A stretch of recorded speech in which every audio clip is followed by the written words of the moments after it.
ANM ನ್ಯೂಸ್ಗೆ ಸ್ವಾಗತ. ಶಾಸಕರಿಂದ ದಿನ್ನಮಿಂದಪಲ್ಲಿ ಕೆರೆಗೆ ಬಾಗಿನ ಅರ್ಪಣೆ.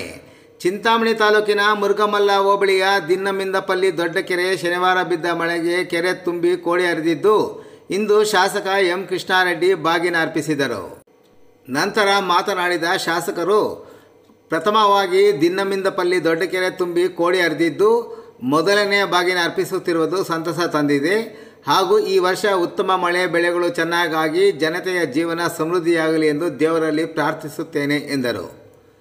ಈ ಸಂದರ್ಭದಲ್ಲಿ JDS ತಾಲೂಕು ಉಪಾಧ್ಯಕ್ಷ ದಿನಮಿಂದಪಲ್ಲಿ ಬೈರೆಡ್ಡಿ, ತಾಲೂಕು ಪಂಚಾಯತಿ ಸದಸ್ಯ ರಾಜಣ್ಣ, ನಗರಸಭಾ ಸದಸ್ಯ ಮಂಜುನಾಥ್, ಮುಖಂಡರಾದ ವೆಂಕಟರೆಡ್ಡಿ, ಪ್ರಮೋದ್ ರೆಡ್ಡಿ, ಶೇಖರ್, ರಾಮಸುಬ್ಬಾರೆಡ್ಡಿ, ವೈಕುರುಪಲ್ಲಿ ಶಿವಾರೆಡ್ಡಿ, ಮಂಜುನಾಥ್ ರೆಡ್ಡಿ, ಯಗುಕೋಟೆ ಜಯಪ್ರಕಾಶ್, ಸೀನಾ, ಹೊಸಗುಡ್ಡೆ ಶ್ರೀನಿವಾಸ ರೆಡ್ಡಿ, ಗ್ರಾಮ ಪಂಚಾಯತಿ ಕಾರ್ಯದರ್ಶಿ ನರಸಿಂಹಪ್ಪ, ಬಿಲ್ ಕಲೆಕ್ಟರ್ ಪ್ರಭಾಕರ್, ಮೇಟಿ ಮಂಜುನಾಥ್ ಸೇರಿದಂತೆ ಸುತ್ತಮುತ್ತಲಿನ ಗ್ರಾಮಸ್ಥರು ಮತ್ತಿತರರು ಉಪಸ್ಥಿತರಿದ್ದರು.